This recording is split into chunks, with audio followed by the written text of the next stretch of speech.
Hey riders, welcome to another video in our adventure motorcycle training series. I'm Lange with Ride Adventures. I've been riding and guiding motorcycle trips and creating our touring and renting services since 2008. Today's video, I'm going to talk through 6 essential riding techniques to better your off-road performance. Let's get into character.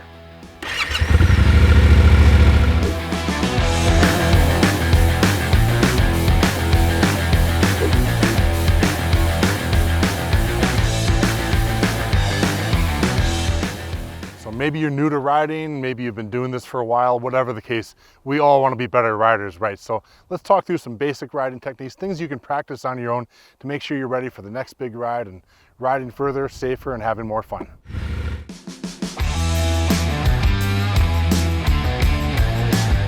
So the first technique I want to talk about is applying pressure to the foot pegs and counterbalancing and how those two sort of work together. You know, there's a bunch of reasons you would want to work on those foot pegs and applying pressure. And it could be from getting over obstacles or handling ruts or just maintaining traction through turns.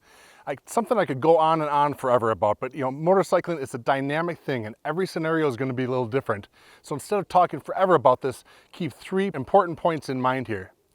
The first being that the more vertical your tire, generally speaking, the more traction you're going to have with the ground below you. By not leaning, by applying pressure, say, to the outside foot peg, of course, you're keeping your bike a little more upright, and you're keeping more of your surface of the bottom of your tire in contact with the ground.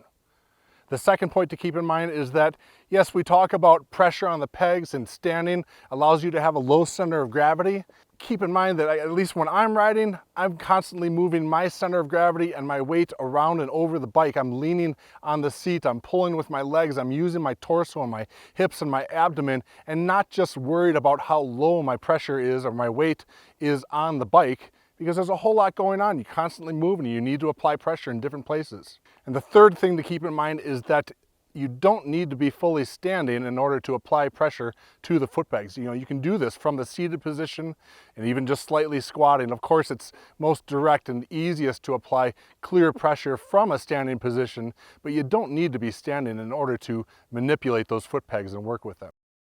What I want you to do, the best way, instead of me talking about this forever, is for you to go out and practice this yourself. Start slow on the pavement from the seated position and feel what happens when you put pressure on each foot peg, left and right. Then maybe move to a squatting position, get your butt up off the seat a little bit, eventually to the standing, and eventually go out and do this in the dirt. Feel what happens when you writhe back and forth and you put pressure on both foot pegs.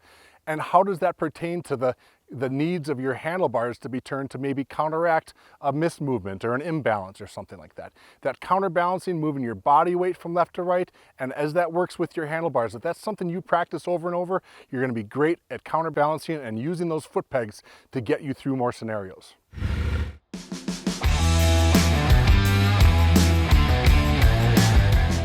So the next technique I want to talk about is floating the front wheel, which comes in handy over obstacles and things like deep sand sections or patches or deep gravel from freshly laid construction that might be there. The obvious way to float the front end and make it light is by pouring on the throttle, of course. You can lift up the front end a little bit, off-weight it, and float a bit over these objects and obstacles. And to assist that, moving your weight back, either by back on the seat or by gripping, from a standing position or an attack position, to be gripping the bike with your legs and sort of leaning back. You can bring your weight back essentially that way as well.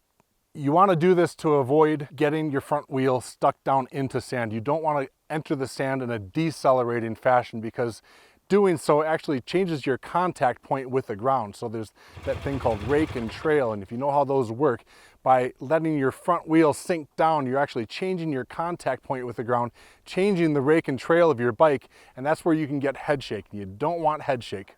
So again, by pouring on the throttle and keeping your weight back, you're going to avoid that sinking factor with the front wheel. Keep in mind though, if you're going to blast the throttle, you got to be able to think about what is past that sand section, or what is there a turn coming up or something else that you need to be ready for, such that you can't be accelerating forever, right?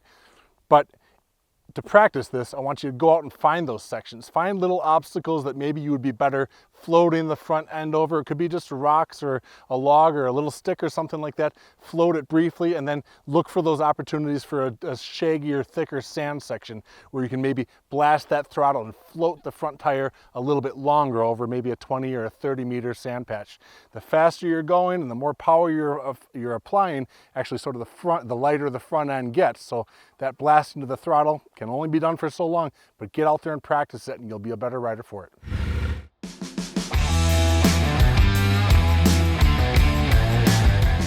Another technique I want to talk about is slipping the clutch. And the good news is if you've been riding, you already know how to do this, right? Anytime you're starting from a stop and getting going on your bike, you're essentially slipping the clutch into full engagement. But being able to do this on command and in a few different scenarios can really help you out. Like what if you're in a slow parking lot situation and at engine idle, full first gear with the clutch fully out or engaged, what if that's too fast? You know, sometimes it helps to be able to pull that clutch in a little bit and maybe go what would be like half of first gear. Also, slipping the clutch can essentially give you a burst of power if by chance you chose the wrong gear, too high of a gear for a certain situation, and now the engine RPMs are a little too low where the engine isn't as powerful. If you slip and sort of modulate that clutch like that, you can raise those engine RPMs, giving yourself a little more power, which can tie back into what we just talked about, which is lifting the front end or floating it over certain objects in situations like that. Being able to add a burst of power like that to slip the clutch with can also help you break traction with the rear tire, something we'll talk about in a minute if you need to move that back end around and steer with a little bit. And also if you ever get stuck on a hill, let's say a hill incline, well, instead of being able to let out the clutch at your normal pace, slipping it for longer and riding that clutch and letting it actually burn a little bit more is necessary oftentimes getting started on a hill climb, because now you've got more gravity working against you. To practice this, it's easy to get out in the situations I just described. Find yourself in a parking lot situation where you need to go sort of half of first gear at idle, where you can just slip the clutch a little bit and keep the engine running but be going slower than full first gear.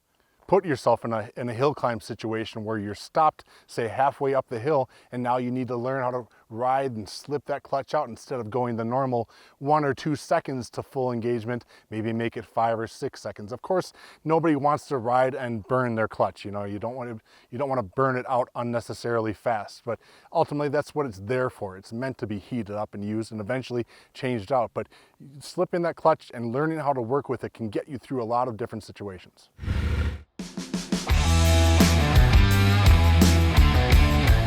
The next technique I want to talk about is steering with the rear wheel. That's right, you don't only have to steer your bike with the handlebars and the front wheel or by leaning or anything like that.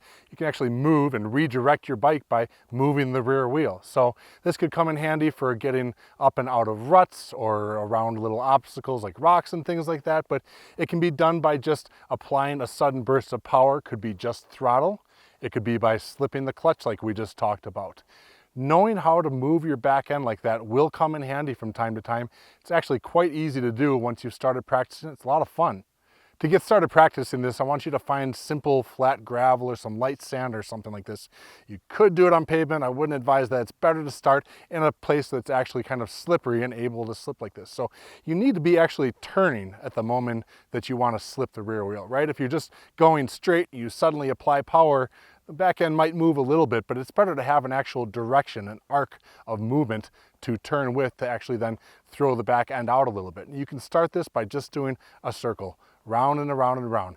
And every few feet, once you've sort of regained control, burp the clutch or burp the throttle a little bit, maybe lighten up your back end a little bit, maybe put pressure on the inside foot peg of that turn to again sort of scooch that rear tire out a little bit. You can just do this over and over and find different scenarios where a small little scooch out or a little slip here and there can lead to a bigger one next time. You keep doing this and you keep adding up these little movements, moving the bike with the rear wheel, you'll find a lot of fun and use in making yourself a better rider.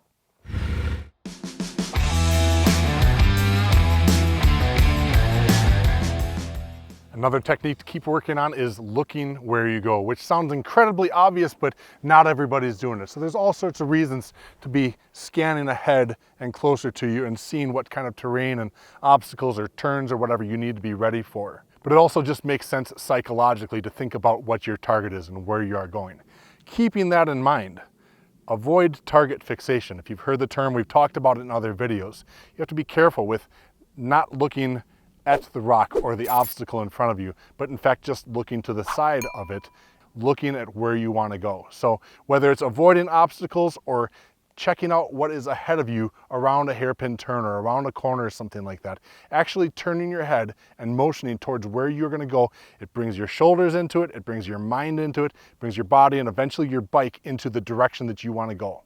To get started practicing this, I just want you to find those turns, find those opportunities, find those rocks that might be in the middle of the trail, and look at where you want to go. Don't look at where you don't want to go.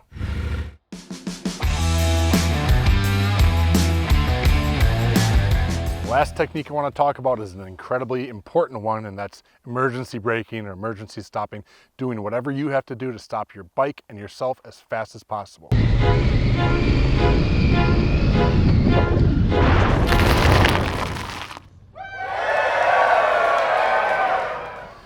The same truth sort of applies between both on and off pavement situations, that your front brake is your most powerful brake in terms of stopping you and your bike. The rear brake can't be neglected either, because using that rear brake can help keep your rear end of your bike from wanting to overtake the front as the front is slowing down. So you want to keep your bike obviously straight. Learning how to apply proper or the right amount of pressure to both brakes simultaneously is going to be your fastest way to stop the motorcycle. ABS and systems like that can help you, of course, but keep in mind that in off-pavement scenarios, a lot of bikes will actually take longer to stop in the dirt or the gravel or the sand with the ABS on. That's right, ABS can actually prolong your stopping distance. So I want to make sure you practice both stopping fast with ABS on and off pavement, practice stopping fast with ABS off, on and off pavement. Try all these scenarios out and feel out for yourself what is the best way to get you and your bike stopped given the terrain, given the scenario. What makes you stop the fastest? It's going to allow you to see more of this world and ride on further and safer. So